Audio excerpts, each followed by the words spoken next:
நெருப்பில் வந்தவர்கள் நாம். நமக்கு மட்டும்தான் ஒரு புராணம் இருக்கிறது. இந்தியாவில நம் சமுதாயத்துக்கு மட்டும்தான் ஒரு புராணம் இருக்கிறது. வேறு எந்த சமுதாயத்தும் கிடையாது. யாரும் நம்ம நீக்குள்ள சத்திரியர்கள் தான்.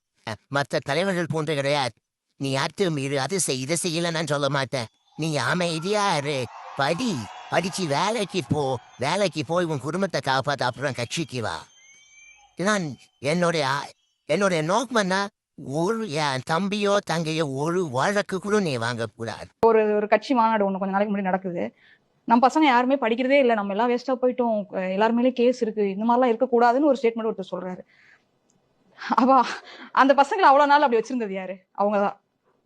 அதே மேடையில இன்னொன்னு நம்ம எப்படிப்பட்ட ஜாதி தெரியுமான்னு பேசுறாரு. இப்ப யாரும் அவங்க கன்ஃபியூஸ் பண்றாங்க? எதுக்கு பசங்களை கன்ஃபியூஸ் பண்றாங்க? ஃபர்ஸ்ட் ஆஃப் ஆல் அவரே சொல்றாரு, நம்ம இந்த ஜாதில இருந்து வரோம்னு, இந்த ஜாதி நமக்கு இவ்வளவு பெருமை இருக்குன்னு சொல்றாரு.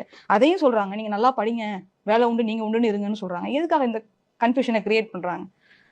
அவங்க ஃபேமிலியில இருக்கவங்க எல்லாம் எப்படி இருக்காங்கன்றத